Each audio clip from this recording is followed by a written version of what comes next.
Small, and I'm with Richmond Magazine, and we're here today talking with Sheena Cobb, an advocate for the deaf and hard of hearing community in Richmond, Virginia. How are you today, Sheena?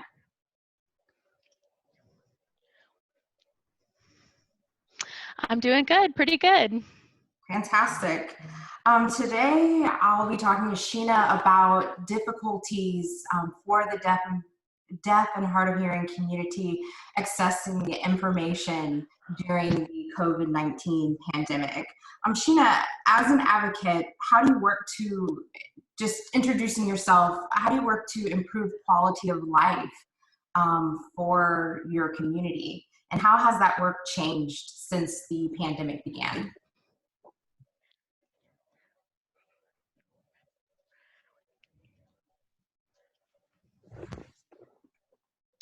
Yes. So I am a very strong advocate myself as a Black, deaf, queer woman. And I try to improve life for the community here in Virginia. Virginia is really behind the times in some ways, related to equal access. I work for open captioning, just a variety of different organizations. That I'm working with to improve life. And now with COVID-19 and the current pandemic, it's just increased those barriers, feeling isolated, staying at home, trying to stay connected. It's certainly impacted our community, and especially for deaf and hard of hearing children. If they're not going to schools anymore, if they're staying home, they might not have access. How are they going to communicate with their hearing parents? And certainly having an impact on them as well. And that said, that brings me to an interesting question. You mentioned your multiple identities as being also a Black woman, deaf woman, queer. Um, I've learned through the course of doing this story that American Sign Language even varies among the Black community. There's general, I guess, academic American Sign Language, as you will, but then there are certain colloquialisms or dialects depending on race or ethnic group. Do you find that during COVID-19 that compounds difficulty for communications even more so, having different types of ASL?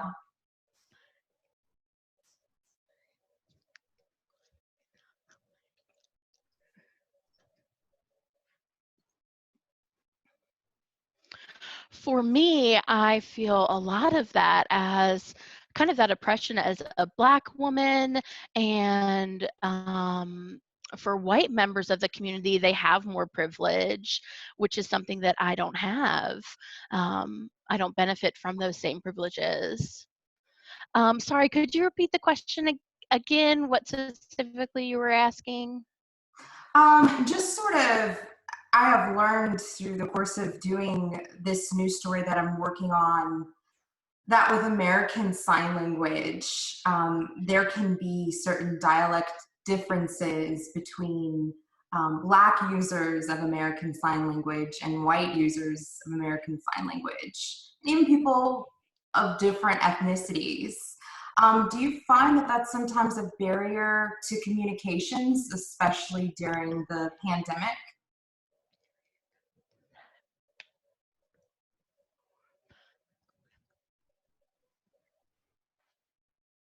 Yes.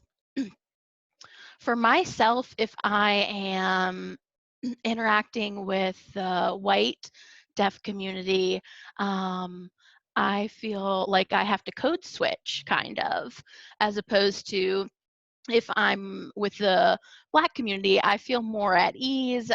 Our facial expressions, our gestures, our body language are different, and that's a more natural style for me, and the understanding is greater. So sometimes I feel like if I'm interacting with the white community, they might not understand my language as well.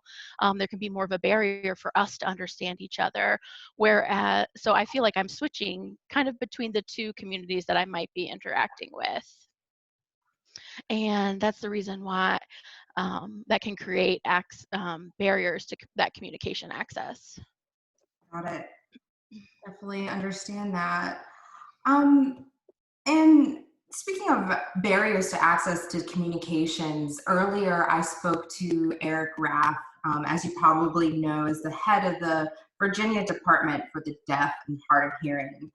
He Yes. mentions that he's concerned that many private hospitals aren't appropriately prepared with effective and sound translation services, ASL, American Sign Language Translation Services, to address individuals who are deaf who may present in the ER with symptoms of COVID 19.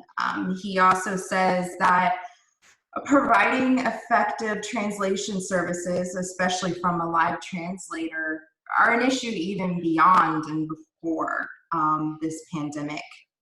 That said, have you considered how you would communicate if you had to go to the ER with expected COVID 19 symptoms? And how would you prepare?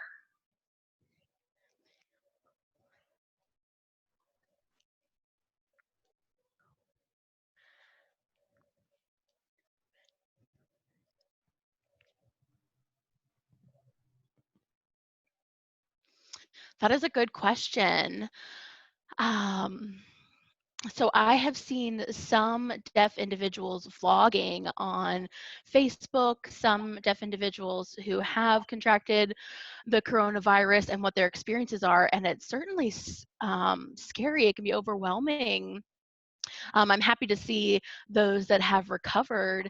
And for me, if I had to go, I feel like I would just really feel scared about that if I had that disconnection from my family, like if my family wasn't able to come and be there with me, if they had to use a VRI, a video remote interpreter.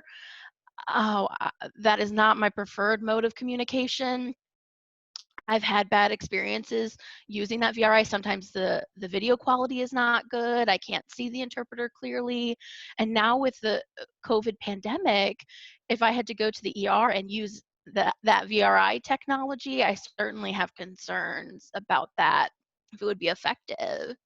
um, I would be nervous to go into the emergency room and not have a live interpreter there, if I had to use that remote technology to communicate with the doctors and nurses. I feel like I would feel so alone, that I would feel so much more stress about that, experience so much anxiety, and wondering how I would handle that, like how I could handle that heightened level of anxiety through that experience. Of course, I would feel awkward there.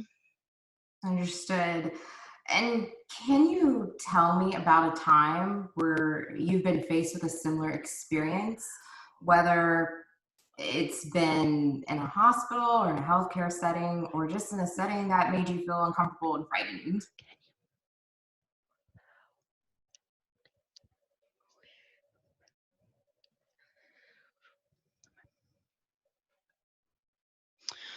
My bad experience that I had in a hospital occurred before I went into the hospital. I had a doctor's appointment and I called in ahead of time and requested an interpreter, a live interpreter. They said that that would be fine. We had everything set up for the appointment. And then when the time came to go in for the doctor's appointment, I went in and I was sitting there and I expected to have an interpreter. Um, Normally, you can kind of look around and tell if there's an interpreter there waiting for the appointment as well. And I didn't see anyone. So I went to the front desk and I asked if they would have an interpreter, and they told me no. And it didn't make any sense. I had requested that, the appointment had been set. Um, the front desk person went back and talked to other staff and came back and said, sorry, we don't have an interpreter. And I told them that I didn't want to use the video remote interpreter, that I would rather reschedule my appointment. But I feel like that wasn't equal access to me. That's a waste of my time. That impacts my physical needs, needing medication and not being able to get that medical access and having to postpone the appointment because of that, has certainly had impacts on my experience in the health system. I told them that I had to reschedule and I filed a complaint. I told them that I preferred and requested a live interpreter. Um, the hospitals sometimes prefer using VRI or other services, but I had explained that I needed that live interpreter. Um, since then, I have been able to get a live interpreter when working with that hospital system. And could you explain very briefly what VRI is for people listening who might not be picking up on it, who might not know what the concept is? Sure. So VRI is video remote interpreting. VRI, I think that's the right acronym. And VRI itself is like if the hospital is going to use VRI, then they have a sign language interpreter on the screen, like on a tablet that's normally on a stand that they can move around with them. And then the deaf client would have to look on that screen for the interpreter. But sometimes the internet connection's not good. You can have a blurry picture. Sometimes it's okay, but sometimes it's not. It's not very comfortable talking to someone on a screen. Um, like if I'm going to go in for a pap smear or women's care like that, to then have someone on a screen I'd really have prefer to have a live interpreter for a situation like that. Yeah. Thanks for that insight. So that said, we talk about, we've talked about the hospital system. So thinking about state, local, and federal governments, um, what do you think they can do at this time to ensure that all hospitals are equipped with appropriate ASL translation services? What should they do?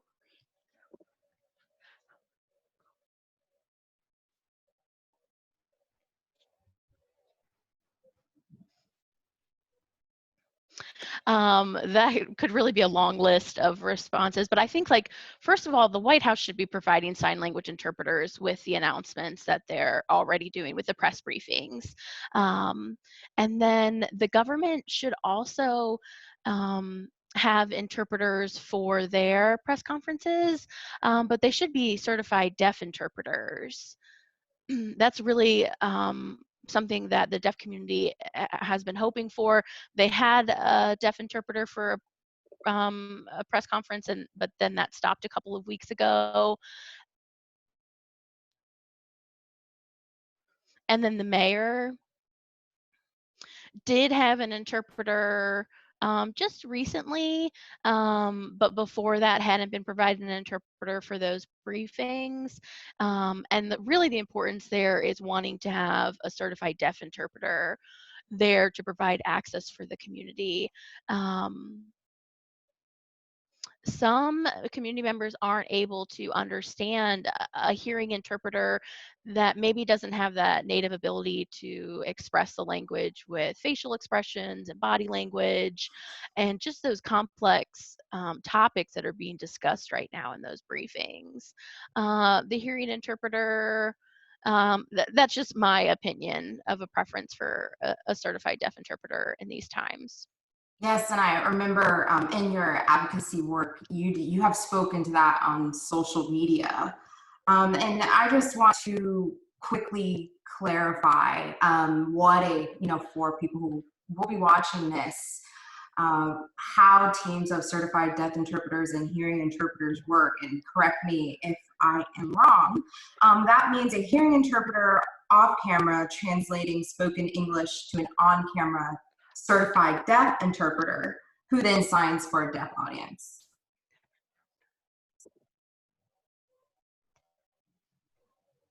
Yes. Understood. Yes, that's correct. And so the hearing interpreter would be standing across from the certified deaf interpreter, and the certified deaf interpreter would be using the feed from them and then translating into the signed message for the audience. Understood. And Sheena, could you actually repeat the signing that you just did? Because my internet was buffering, and I want to make sure that anybody who was watching this who would need to sign to read to see sign language could see what you were saying. And it might not have caught it in the recording. So can you please repeat the response? Sure. So I was just saying that the hearing interpreter would stand across from the CDI interpreter. The CDI would use their feed to translate into a more clear signed message. Understood. Um, and for my next question, um, in regard to journalism, because we've talked about governments, hospitals, in regard to journalism in general, how do you prefer to consume your news and information about COVID-19?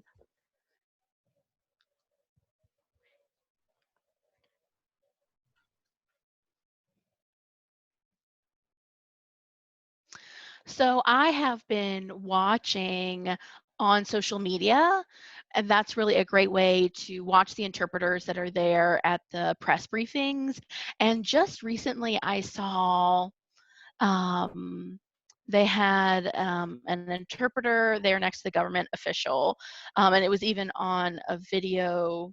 I think it was called like PP program that they were having the interpreter on the screen and the government official, but sometimes the way that the frame is set, they don't have that interpreter on the screens. They might be there at the press conference, but then they don't even get captured on film. So then the deaf community that's not there at the press briefing but is watching from home is missing that information. There's really a lack of information there. So finally they got the frame set and then the interpreter was visible, but if they're not on there, that really impacts us. That happened on Friday when I was trying to watch a news briefing. And then today at 2 o'clock, I went to watch, and the same thing happened as last Friday. Um, so that could be a challenge. I just want to make sure that if there are any technology issues, they should communicate with the interpreter, make sure the interpreter knows where to stand, and make sure that the camera is on the interpreter at all time during that press briefing. Um, if they switch over to like a PowerPoint screen or something like that while the presenter is talking, then the deaf community is going to miss that information that's being spoken. And that said, just speaking in general, thinking about communications in daily life, how you interface with others, how you work and live. What are some new hurdles you've experienced in daily communications since COVID-19? And have some previous communications issues gotten worse?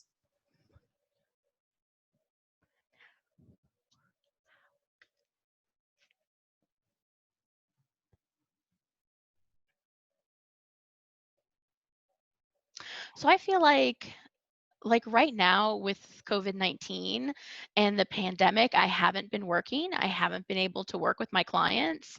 I'm a deaf hairstylist. Um, so that is certainly an impact to my everyday life. Not being able to work with clients, because there's no way to social distance when doing hair. Um, so that has just made me think a lot about how can I continue to earn money and engage with my clients and stay connected with them. So I have done some online teaching, like one-on-one.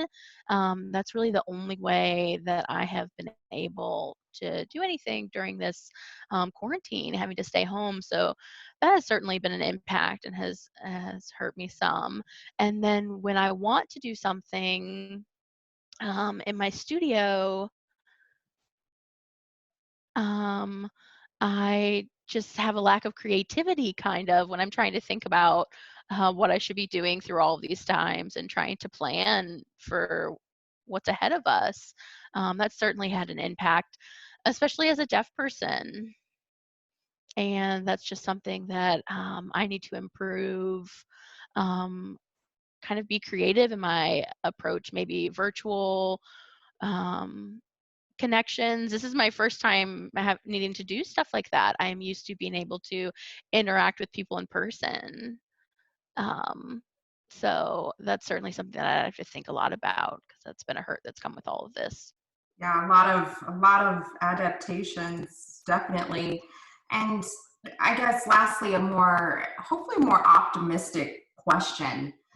Are there any improvements in communications with the deaf and hard of hearing community on the part of individuals, government, any other agencies in general during COVID-19 that you would like to see continue, where things have gotten better and you want the progress to be ongoing?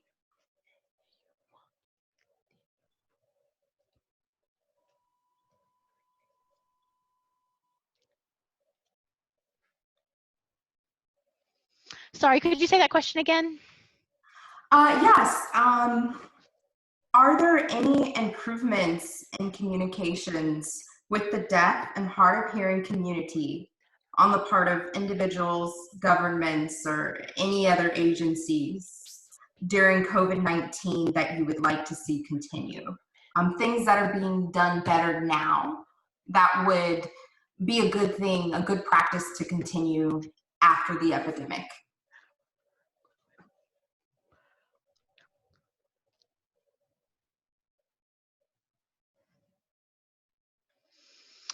So for myself, um, as far as positive things I've seen on Facebook, um, there have been people vlogging, like explaining about what COVID-19 is, what people do. So deaf individuals themselves taking that initiative to explain things. I saw a black deaf man who himself is a CDI doing virtual. He's from Maryland with the mayor um, was doing it on video. So during the mayor's press conference, he then interpreted, and that was so great. I would love something like that to happen in Virginia, to see Black, deaf, CDI, certified deaf interpreters clearly explaining the issues that are going on. That would certainly be a goal of mine for Virginia. I would love to see that happen, to see more diversity, more people of color, and more deaf interpreters. Understood. Well, Sheena, thank you so much for your time. Again, my name is Leah Small, and I'm reporting with Richmond Magazine, speaking to Sheena Cobb, a Richmonder who is an advocate for the deaf and hard of hearing community. Thank you.